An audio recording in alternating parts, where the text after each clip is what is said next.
What I want to talk about today is the concept of finding your own strengths. Now, in a world where we're constantly inundated with advice to either work on our weaknesses or double down on our strengths, which seems to be a lot more of the trend lately, it's hard to find out what those strengths are whenever you're starting from a zero-sum baseline, where you have no idea what your strengths might actually be and where to go with that lack of knowledge. So today I just wanted to provide some tips and advice for anyone that's looking for kind of some direction when it comes to discovering what your own strengths are whenever you have absolutely no idea. And the reason why I want to provide this advice is because I find myself in a doubtful situation all the time where I'm very doubtful of what I'm capable of or what my strengths might be. So these are kind of some pieces of advice and knowledge I keep coming back to when it comes to discovering my own strengths, or at least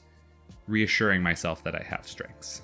One of the things that is common when people say to double down on your strengths or find out what your strengths are is to do what you love or do what you're really good at, or some common theme around that. The problem with that is a lot of people don't know what they love. A lot of people don't know what they're really good at. They have to figure that out for themselves. A lot of people spend a lot of time just self-reflecting and looking internally.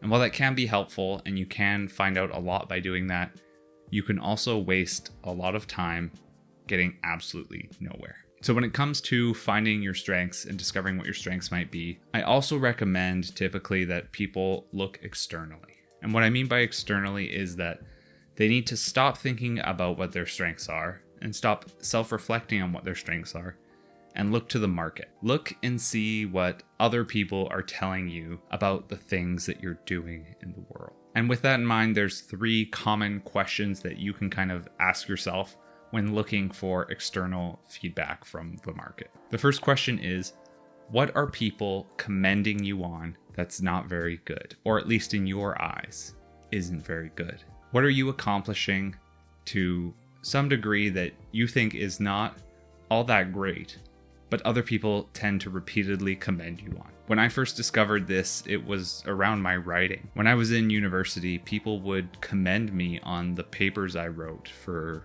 my contribution to group projects. And my thought every time that I finished these pieces was, this isn't very good. I'm not even putting in my 100% effort, yet I'm still getting these people thanking me and commending me on the writing I've done and saying I'm such a good writer. So this was my first inkling that this was a strength of mine. So look to the market and see what people are commending you on that you think there's a lot of room for improvement. You think you can still do that much better at. The second question you need to ask yourself is, what comes easy to you that other people have to work really hard at to get done? We as humans are pretty lazy in the grand scheme of things. We like to find the easiest way to accomplish anything and have that be the status quo for as long as possible. When it comes to everything else in life, you're going to tend to gravitate towards things that come easy to you. You might be someone that likes a challenge and likes to do the hard thing, but for the majority of things in life, you're going to gravitate towards things that are easy, and there's going to be themes behind that you can uncover to discover what your strengths might be. So figure out what comes easy to you.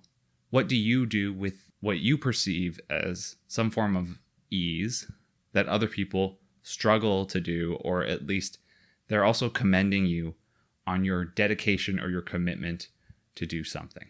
The last question you can ask yourself when looking at the market or feedback from the market to find your strengths is, what do people ask you for advice on? Are you a type of person that people ask you for relationship advice, or they ask you for advice on exercise or nutrition, or advice on investing or business? What are these pieces or these skills and knowledge gaps that people come to you to ask you for advice on? Maybe it's how to be a better writer, or how to be more productive and not procrastinate as much. It's tips on these things in life.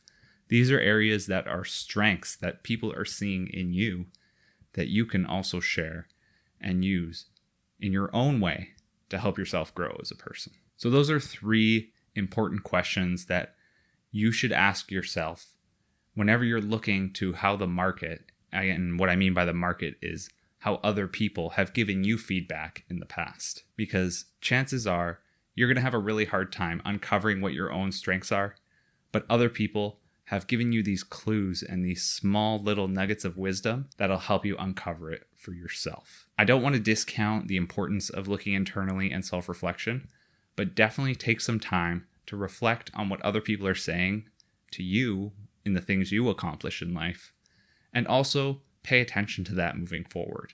Listen to what other people have to say, and don't discount what you're capable of. Don't brush off your own accomplishments or the things you achieve as something minor, because there is something within everything we do that shows our strengths and even our weaknesses. And with that in mind, I want to give one bonus thing that you can ask yourself. This isn't looking to the market externally, but this is another important question that people kind of pass over and don't take very seriously when it comes to finding your own strengths.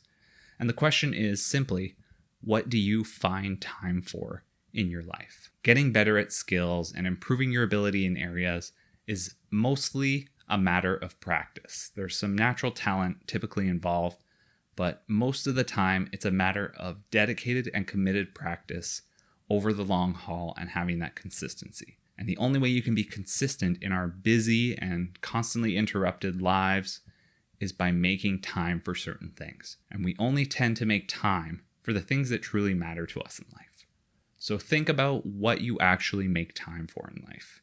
And with that, you'll be able to uncover things that probably will become a strength one day. They might not be something that is a strength at the current time or in your current stance, because you might be new at it, or you might be growing your skills. But because you commit that time and you're willing to make time for that thing, you're going to find that over time that is going to become a strength in itself. So think about that as well. What do you spend time for, or what do you make time for in your busy life? And with that, I just want to say thank you so much for watching. I will see you in the next one, and I hope you're having a great day. Just keep going out there, keep being yourself, keep following what you know is true to you, and keep getting a little bit better each and every day. Thanks so much. Hope you have a good one. Bye.